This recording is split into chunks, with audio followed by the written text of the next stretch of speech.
Un, se rapprocher de la diaspora, bàyyi les effets d'annonce.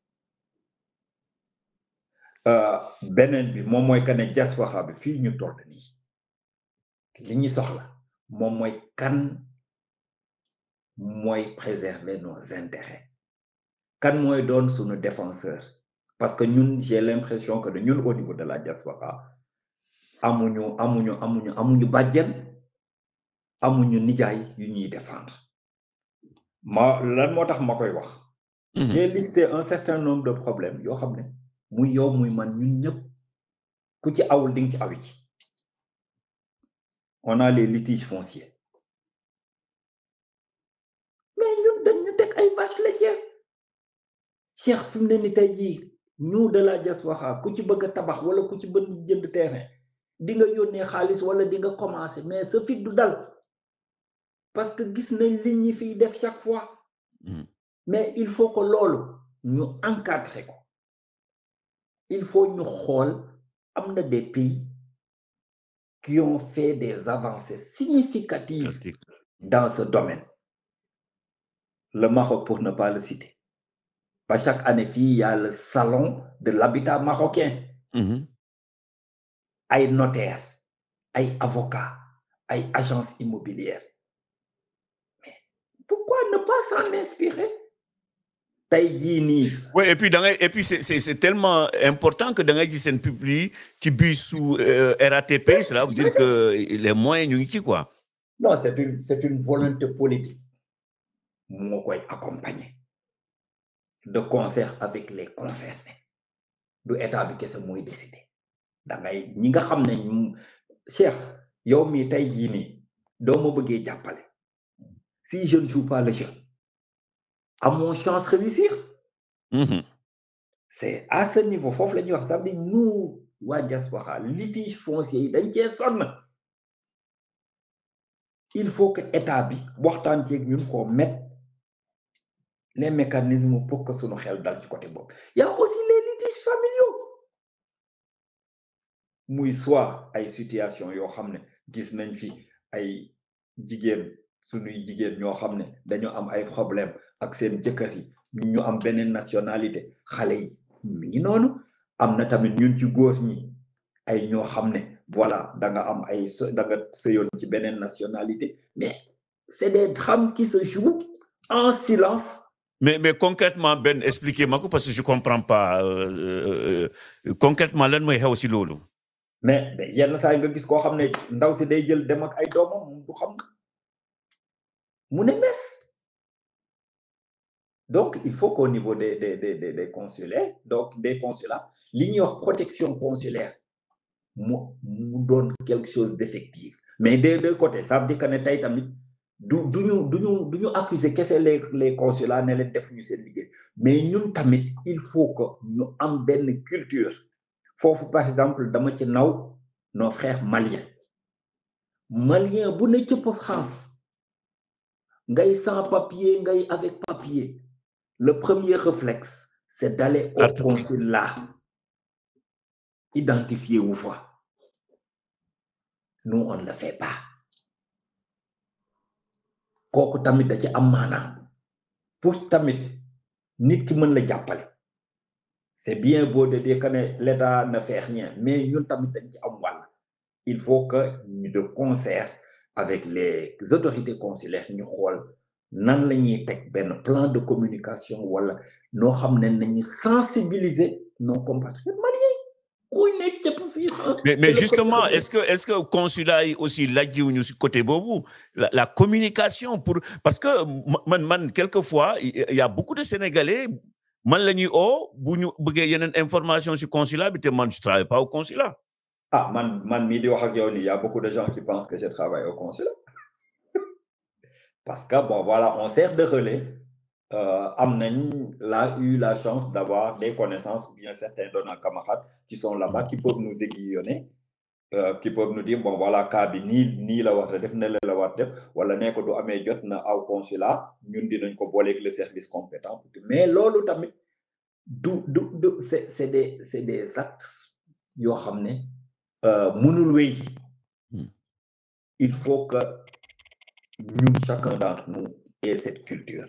Que danga wata jubali consulat moo la fi toogal, ambassade état du Sénégal la fi toogal, consulat moo fi nekkal pour les compatriotes. kooku benn la.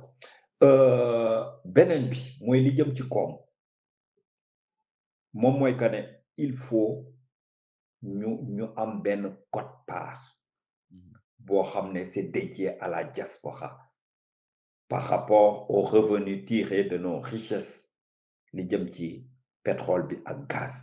C'est vrai que le code pétrolier am na ci partie bu am maanaam boo xam ne président Macky Sall liggéeyoon na ci moom mooy que ne lii nga xam ne mooy pétrole ak gaz bi dafa am wàll boo xam ne dañ ko dédié les générations futures. am na nag loo xam ne tamit bon xëy na ñun lajj nañ ci côté boobu am na benn partie boo xam ne c'est dédié à la diaspora. Par exemple ñun am nañ possibilité dans ce domaine luy gaz bi ak pétrole bi ñu seet nu ñu mën a créer ay sociétés sous forme de joint venture pour jàppale état bi kooku communication boobu du jàllul ñu bëri xamuñu loolu. waaw côté boobu tamit c'est hyper important pétrole bi ak gaz bi nga xam ne fi mu ne nii moom moo fas yéene booster l'économie du Sénégal si c'est bien utilisé si c'est bien planifié si c'est bien projeté de telle sorte que dinañu am la main-d'œuvre qualifiée ba nga xam ne duñu soxla keneen di ñu ko exploiter di ñu ko jaayal di ñu ko xafineel di ñu ko defal laa di ñu nax. Donc kooku c'est hyper important quote-part bi ñu dédié à la diaspora ñu xool nu ñuy communiquer là-dessus ba diaspora am conscience que ne Sénégal gaz bi ak pétrole bi mu am ñun am nañ ci wàll am na tamit fu ñuy ci séentu ñu mën a ci jouer pleinement suñu rôle.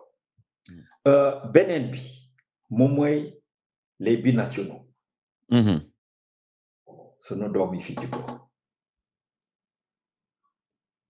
nan lañ leen di motiver nan lañ leen di pousser de telle sorte que ñu xam ne ñi ngi fii am nañ fi des avantages mais tamit fa seen papa yi jóge seen yaay yi jóge fa seen maam yi jóge mën nañ fa tamit contribuer et que foofu ay citoyens à part entière la kenn du leen fa considérer comme ay vaches laitières ou bien des citoyens de seconde zone à la limite des tubaab. Il faut nous rôle. C'est vrai qu'il y a un pas qui a été, un jalon qui a été posé. Moi, au niveau de la direction des bourses, commencé les binationaux à défaut. Nous avons une bourse, nous avons une aide. Ben tremplin là. Mais tamit nous faisons au-delà de ce tremplin, nous permettre l'aide. Nan lañu mëna intégrer la fonction publique sénégalaise ba mën cee gis seen bopp. Ben je ne te coupe pas di nga continuer après. Je me souviens bi ñu choisir les 15 députés de la diaspora mu am ñu ko doon ñaawlu au Sénégal, mais j'avais fait un papier pour montrer ni que ñuy def loolu ils n'ont pas compris le caractère symbolique de cette décision parce que ils ne savent pas que malgré coow yu am ni boo déggee nga yaakaar ni les pays occidentaux bëgguñu immigré loolu discours politique la ni mais la réalité est que aujourd'hui elles ont des populations vieillissantes donc dañuy soxla ay nit yaa ngi dégg tey ñun bu ñu deful ndànk te xale yi jàng nañu am nañu ay lijaasa affaire comme ça bu ñu deful ndànk mais xale yi ñoom yëpp après gars yi dañ leen di jël donc ñun li ma waxoon ci papier ma ne il serait mieux comme loo ko waxee ni tey mais man j'aurais bien aimé que tey ma gis un gouverneur de Ziguinchor mu juddoo France parce que dafa am acte yoo xam ni tey bu ñu ko posé xale yi dinañu mën a xam ni bon on est en France on est en Allemagne mais on peut aussi faire carrière dans notre pays d'origine en tout cas une chose est sûre mooy les pays du Maghreb ñoom comprendre nañ ko Effectivement. Non, je suis en phase avec toi. C'est hyper important. La question des binationaux. Équipe nationale football. Équipe nationale football, ou le caractère sportif. D'où la question. C'est un tout. ci tout boobu parce que dañuy il faut nga xool ne Cheikh depuis 70 ba léegi le visage de l'immigration a fortement changé. Totalement. ña nga xam ne dañu suñu mbokk lu ma jëlee suñu mbokk Futanke yi koo xam ne da doon jóge Oréfondé Dakar dafay escale jël avion dem yoonam avant boobu ñi nga xam ne temps bi nga xam ne sénégalais soxlawuñu woon visa passeport nga doon kii ak autorisation de sortie nga jël Massalia. J'ai un oncle qui est passé par là et qui a vécu plus de 20 ans à Marseille loolu lañ ñëwee woon ñi nga xam ne après commencé woon nañ mën a bind mën a lire au niveau des foyers Sonacotra ñi leen di defal ay cours d'alphabétisation ñi def ay regroupement familial seen jabar yi ñëw fi am na ñoo xam ne ñu bàyyi seen famille au village ou bien ci seen terroir d'immigration mais ñu teg seen nationalité xale yi mën cee bénéficier wu du ñu jàngee Sénégal ba am yenn âge yi ñëw fii soit ñu continuer seen jàng wala ñu liggéey am na nag léegi ñi nga xam ne fii la ñu juddoo xamuñu lenn ci Sénégal lu dul dem vacances ñooñu nan lañu mën a fexe ba intégrer leen parce que dañoo jàng xam nga bu njëkk ba ñun ñi nga xam ne dañ fi ñëwoon pour des besoins d'études ñun ñoo fi doon des mais léegi xale ñoo fi juddoo di jongante ak tubaab yi di am les mêmes diplômes pas plus tard que bés démb gis nga la fille d'un de nos amis de nos Bamba Dramé pour ne pas le citer qui a décroché son diplôme d'ingénieur. Ouais. On a nos enfants qui ont des diplômes d'informaticiens, ingénieurs informaticiens. am nañ fi ay ñoo xam ne ay ñu xarañ dans tous les domaines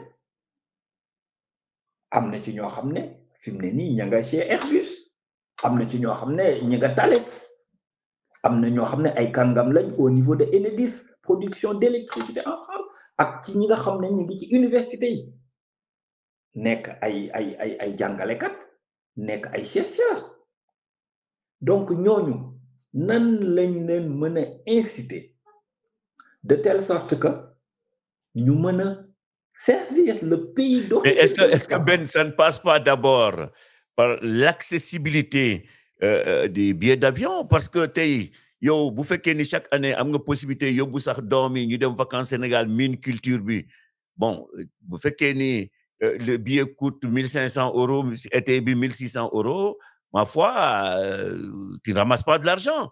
Oui, donc mais day tax ba sa doom yi régulièrement du ñu dem Sénégal donc cet amour là du pays d'origine duñ ko am. non mais xam nga am na tamit loo xam ne c'est un engagement personnel muy yow muy man di jëm ci sunu famille am na foo xam ne doo fa tollee c'est un engagement personnel mais lan moo tax maghrébins yi di ko def c'est-à-dire xam nga fan la ñu séentoo état du Sénégal moom mooy ñi am une compagnie nationale autonome boo xam ne pendant la période des vacances dinañu mën a proposer aux Sénégalais des prix concurrentiels par rapport aux autres compagnies. Mais Maroc bu koy def c'est que chaque année des subventionnés billets yi. Donc foofu laay waxee c'est-à-dire il y a un effort personnel mais tamit état bi moo ñuy accompagner ci côté boobu moom moo tax je parle de la flotte nationale autonome boo xam ne à un moment donné mais c'est hallucinant. Man, j'ai eu la chance à maintes reprises d'être passé par Casa, le hub de la Royal Air Maroc. Mais c'est impressionnant. Ça veut dire il faut loo xam ne tamit ça découle d'une volonté politique. am na luñ fi tegoon malheureusement maa ngi dégg fan yi que ne même il y a une mission de l'IGE qui a été mandatée pour fouiller au niveau de Air Sénégal International. Donc am na loo xam ne moo jaaduwul ñu mettre sur pied une compagnie nationale négocier lañ cay négocier commander des avions dernier cri gestion bi elle doit être rigoureuse parce que nit ki il faut savoir dépasser yenn contingence ça veut dire du instant T bi kese lay calculer Je pense à moi, je pense à ceux qui viendront après moi et ceux qui viendront après moi. Comment pérenniser cet outil? Foofu tamit da ci am maanaa état bi am na lu mu ci war a jouer mais la conscience individuelle et collective da ci am maanaa. Donc côté boobu c'est hyper important feneen fi moom mooy que ne foofu laay daanele moom mooy expertise ak expérience professionnelle bi nga xam ne ñenn ci ñun amassé nañ ko fii. Comment faire pour Sénégal mën cee bénéficier ñun à l'époque au niveau de la CCR am na un camarade bu ci am benn idée bu mu proposé woon c'est mon jeune frère Amadou Ba. Comment faire? Et on avait vraiment l'intention de proposer cette idée au président Macky Sall. Malheureusement, on n'a jamais eu l'opportunité d'avoir cette rencontre avec lui. Boo xam ne les cadres de la CCR ak moom kese la ñu mën a parce que xam nga tamit bu fekkee ne da ngay recevoir tous les militants wala ñëpp en audience xam nga yitte yi bokkul.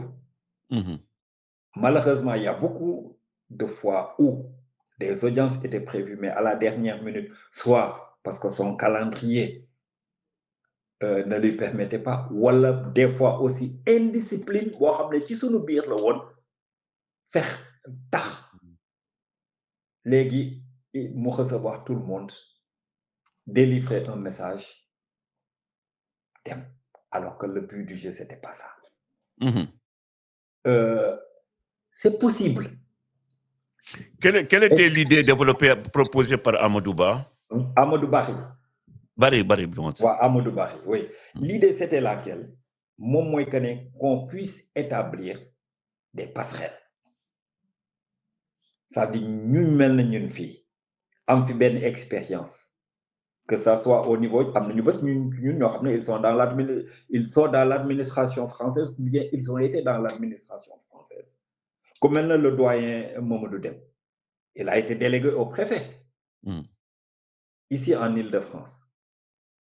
Pourquoi pas établir des passerelles yoo xam ne su ko neexee à un moment donné mu mën a bàyyi soit mu bàyyi l'administration française, intégrer l'administration française sénégalaise avec background ak expérience boobu mu capitaliser mu mettre ko au service de l'État du Sénégal. Am na ci ñun ñoo xam ne ils sont très rares ku mel na Momar Faye qui était du PASTEF, je ne sais pas, mon jeune frère Momar Faye, je ne sais pas ba léegi mi ngi fa ou pas. Ils sont, je pense, 5 ou 6 Sénégalais à avoir ce statut d'inspecteur de la santé ici en France, qui est un poste de haut fonctionnaire. Il a été même pendant la pandémie inspecteur régional Hauts-de-France. Donc, toutes les directives qui venaient du ministère de la Santé par rapport à la lutte et la gestion de la pandémie, qui moom la doon aw avant ñu koy dispatcher au niveau des hôpitaux publics et des structures privées. Kooku expérience la. Là, présentement, il est consultant pour les pays de l'Afrique centrale. Mais kooku du fekkoon ne administration le ministère de la Santé mën na ko am expérience boobu mu capitaliser. Mais c'est quelque chose de bénéfique pour l'État du Sénégal. Am na ñeneen ak ñeneen yu mel noonu. Donc pourquoi pas établir des passerelles sénégalais yi nga xam ne bëgg nañ ko parce que am na loo xam ne duñ la ko permettre tu ne vas plus xëy na am na ñoo xam ne dinañ calculer ne waaye bon je vais perdre du ma xoolee li may perdre sama salaire bi ma am fii je suis fii confortablement j'ai mon pavillon peut-être que ne du ma ko def mais par contre am na ci ñoo xam ne reconnaissance parce que ñu bari ci ñun bi ñuy ñëw fii c'est pas comme les jeunes d'aujourd'hui am na ci man mii lu may jël sama cas man bi may jóge Sénégal di ñëw Allemagne mais j'avais une aide de l'État du Sénégal. J'avais signé que ne du ma jeexale ak sama lijaasa damay dellu Sénégal liggéey 15 ans pour l'État du Sénégal. Je ne l'ai jamais fait. Mësuma am fiche de paie bu jóge Sénégal.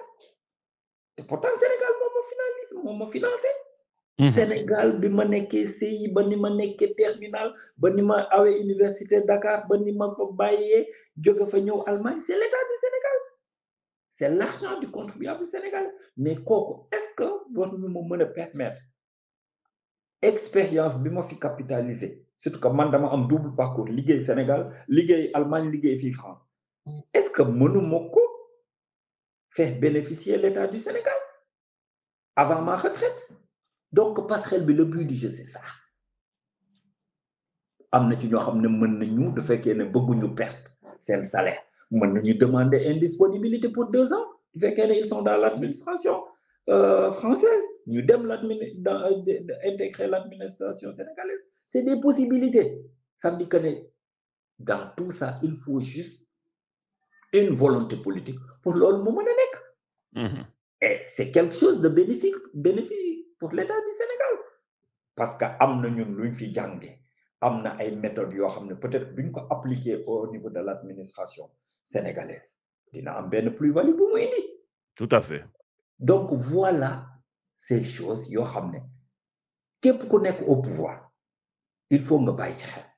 Mhm. Comment mettre cette diaspora à contribution. Et ma dellu si waat ci la ma njëkkoon wax ci njëlbéen ba il faut savoir que ne diaspora même sous le vocable de diaspora. am na ñu koy def au pluriel sax. waaw donc effectivement am na ay pàcc ku nekk am na loo fa mën a jële ku nekk am na lu mu séentu ci yow li nga fa mën a jële ak la mu séentu ci yow doo leen ko boole. mi ngi mel na ni ñu koy waxee ci wolof. kuy bëgg ku ko xaw ma nu ñu koy waxee kuy wër fu mu fanaan ak ku wër ku koy mott ay xaw ma naan bon voilà en tout cas daal waaw.